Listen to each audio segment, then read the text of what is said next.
السبانخ الجراتان في الفرن يعني بالبشاميل من أحلى الأصناف. هيختلف طعم السبانخ معاكي جدا وفيها تغيير قوي عن السبانخ العادية. هنبتدي الأول بالبشاميل بتاعنا. معايا ربع كوباية زيت أو 5 معالق زيت، 5 معالق كبيرة دقيق، بقلب على نار هادية لما يصفر. بنزل بالتدريج باللبن بتاعي. معايا 6 كوبايات لبن وممكن احتاج اكتر شوية.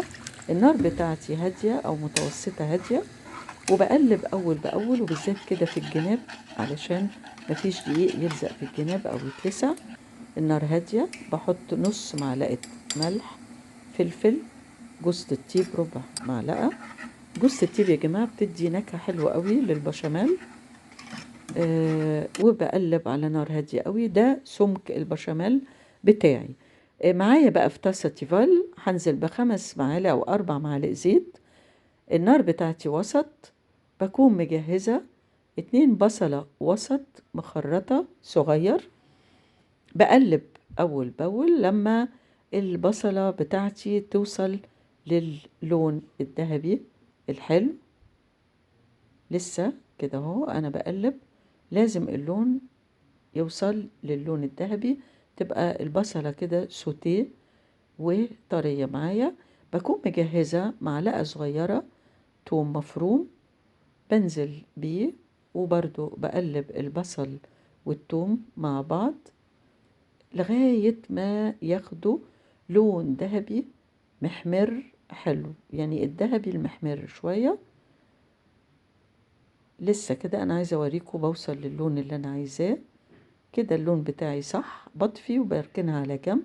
معايا حزمة كزبرة مقطعة رفيع قوي، ومعايا 2 باكو سبانخ مجمد بيتفك وعصره كويس جدا، لازم المية تنزل منه خالص. وبحطه على حاجة وابتدي اخرطه بالسكينة رفيع قوي، وبنزل بيه على البصل والثوم بتاعي هو والكزبرة وبقلب كويس.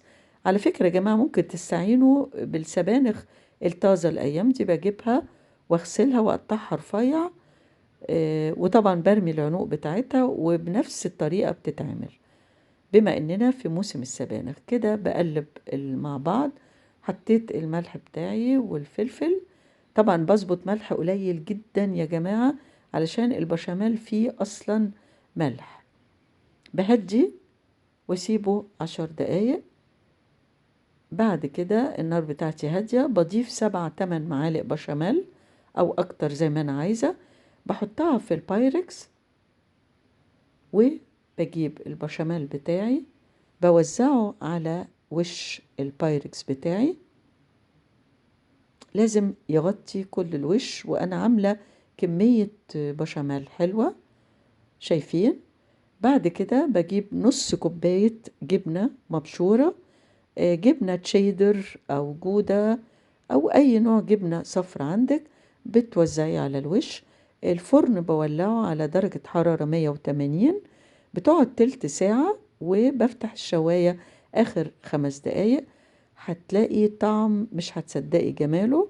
قوليلي رأيك في الكومنت، وياريت تعملولي لايك وشير.